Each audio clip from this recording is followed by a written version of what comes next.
আমরা বেসিক্যালি আমরা ঢাকা যাওয়ার পথে আবার আসছি আমার শ্বশুর বাড়ি, শুধুমাত্র আমার দেবরকে নেওয়ার জন্য, কারণ আমার দেবর আমাদের সাথে যাবে। আর শাশুড়ি আম্মু তো কয়দিন পরে আবার সুজন নিতে আসবে, যেহেতু সুজনের কাজ আছে তখন যাবে। না হলে আজকে আম্মুকেও নিয়ে যেতাম, বাট আম্মু আজকে যাচ্ছে না, যেহেতু সুজন আবার ব্যাক করবে, সো তখনই যাবে। তো কি করার, আর আসার পরে দেবরকে পিক করব, গাড়িতে জাস্ট তুলে নিব, আমরা নিজেরা খাওয়া দাওয়া করলাম, আম্মু না খাওয়া দাওয়া করে কাউকে যাইতে দিবে না। তো এই যে এখন চিন্তা হচ্ছে যে বমি হয় কিনা, কারণ গাড়ির জার্নি, দেখা যাক, আল্লাহ ভরসা।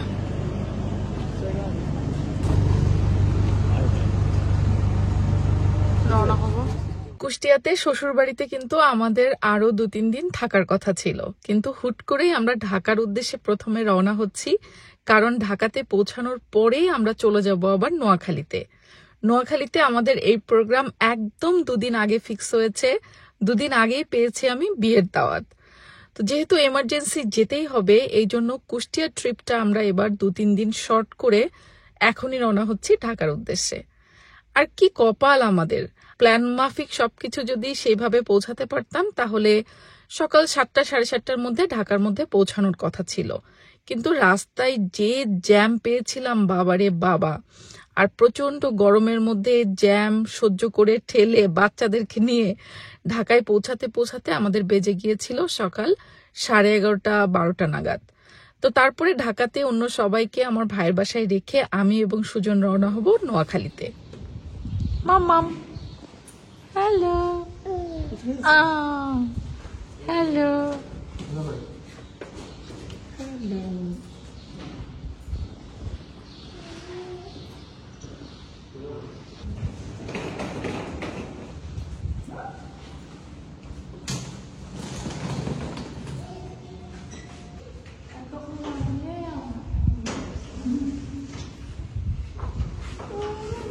হ্যালো আম্মা, হ্যালো,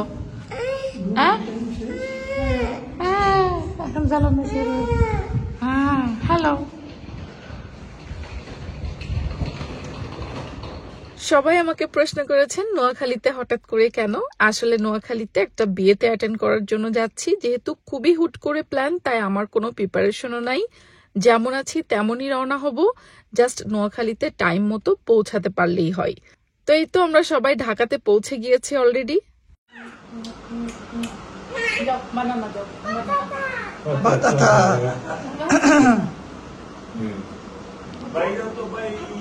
বাই দাও, ওই তোমাদের বাই দিচ্ছে। ওকে, বাই দাও, বাই দাও, বাই। আসো আসো আসো আসো। আচ্ছা আসি। ঢাকাতে পৌঁছে কিন্তু এক বিন্দু রেস্ট করার সময় পাইনি। আমরা একটা গাড়ি ভাড়া করে এসেছিলাম সবাই মিলে, সবাইকে ঢাকার বাসায় নামাই দিয়ে আমি আর সুজন আর একটা কার ভাড়া করে চলে যাচ্ছি, যেহেতু আমরা 2 জন যাব আর আমাদের হাতের সময় খুব কম, রেস্ট করার একদমই টাইম নাই। আমার চেহারার অবস্থা দেখেন, ব্যাক টু ব্যাক 2-3 রাত মনে হয় তেমন একটা ঘুম হয় না, আর গাড়িতে তেমন কি ঘুমানো যায় বলেন।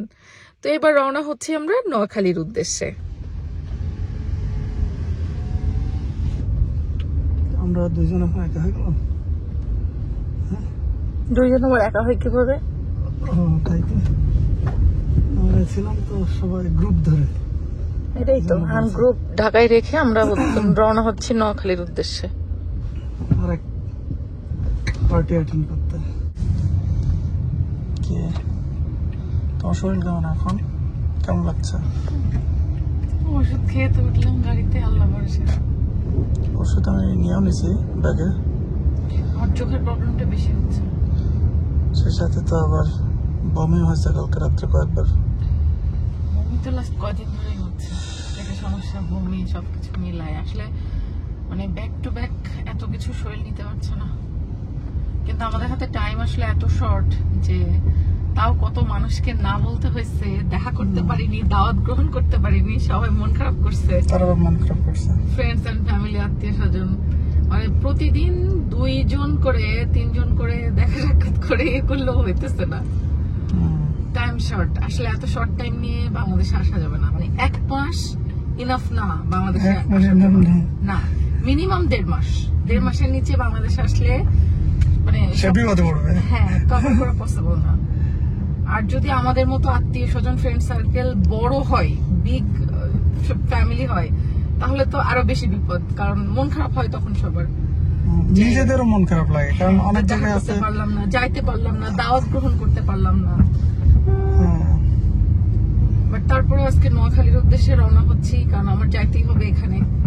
তো চলেন, এখানে আসলে যদি আমি আরেকটু আগে যেতে পারতাম, আরো বেশি এনজয় করতে পারতাম, সবার সাথে থাকতে পারতাম। কিন্তু কুষ্টিয়া থেকে রওনা হতেই আমাদের আসলে রাত্রে রওনা হওয়ার পরেও আমরা পৌঁছাইছি একটু লেটে। তো ওইদিকে একটু জ্যাম ছিল, আবার ঢাকায় সবকিছু ড্রপ করে বাচ্চাদেরকে রেখে রওনা হতে হতে আবার এদিকে 1-2 ঘন্টা চলে গেছে। তো সবকিছু মিলাই তারপরে রওনা হচ্ছি নোয়াখালীর উদ্দেশ্যে। So, চলো।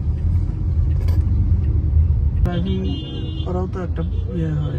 সেটাই তো, এরকম গ্যাঞ্জামের সিচুয়েশন, এরকম আমাদের গাড়িতে মেরে দিছে। রাস্তায় এখন এটা নিয়ে আবার গ্যাঞ্জাম। এটা নিয়ে কতক্ষণ যাবে এখন আবার? তো সহজে থামবে বলে মনে হচ্ছে না। আর ভালো ঘষা খাওয়াইছে, অনেক যে গাড়ি থামায় যে গ্যাঞ্জাম বাজছে। আল্লাহ, লোকজন জড়ো হয়ে গেছে। আমি কিন্তু জীবনে প্রথমবারের মতো নোয়াখালী যাচ্ছি। আমার কাছে এটাও অনেক এক্সাইটেড একটা ব্যাপার, কারণ আমি নোয়াখালী আসলে কখনো এর আগে যাইনি, দেখা হয়নি। যদি সময় হয় বা সুযোগ হয় তাহলে নোয়াখালীর কিছু কিছু জায়গা ঘুরে দেখার ইচ্ছা আছে। সবকিছু টাইমিং আসলে এত বেশি খারাপ যাচ্ছে আজকে। আমরা কিন্তু মোটামুটি নোয়াখালীতে দুপুরের মধ্যেই পৌঁছানোর কথা ছিল, কিন্তু ঢাকা শহরে ঢুকতে আমরা যে জ্যাম পেয়েছি, 3-4 ঘন্টা বসেছিলাম। আবার এখন নোয়াখালীর উদ্দেশ্যে যখন বের হচ্ছি ঢাকা থেকে, তখনও অনেক জ্যাম পেয়েছিলাম। এয়ারপোর্টের যেই একটা নতুন টার্মিনাল ওপেন হচ্ছে সেটা দেখতে দেখতে আমরা যাচ্ছিলাম আর গল্প করছিলাম। আমরা কুষ্টিয়া টু ঢাকা এবং ঢাকা টু নোয়াখালী এই দিন প্রায় 22 ঘন্টার উপরে জার্নি করেছিলাম। আমরা কি চলে আসছে নর্মাল মতো? আমার তো নোয়াখালীর ভেতরে একটা লম্বা ঘুম দিছি গো। হ্যাঁ, মনে হচ্ছে অনেক পর ঘুমাইছি। কত ঘন্টা জার্নি করলাম টানা আমরা? প্রায় 20-22 ঘন্টার উপরে। সেই কুষ্টিয়া থেকে শুরু হয়েছে টানা। আর এখন আমরা ঢাকা, এখানে স্বল্প বিরতি নিয়ে নোয়াখালীতে হাজির। তো এখন এই যে রুমে আসলাম, রেডি হয়ে যাব, তারপরে চলে যাবো বিয়েতে।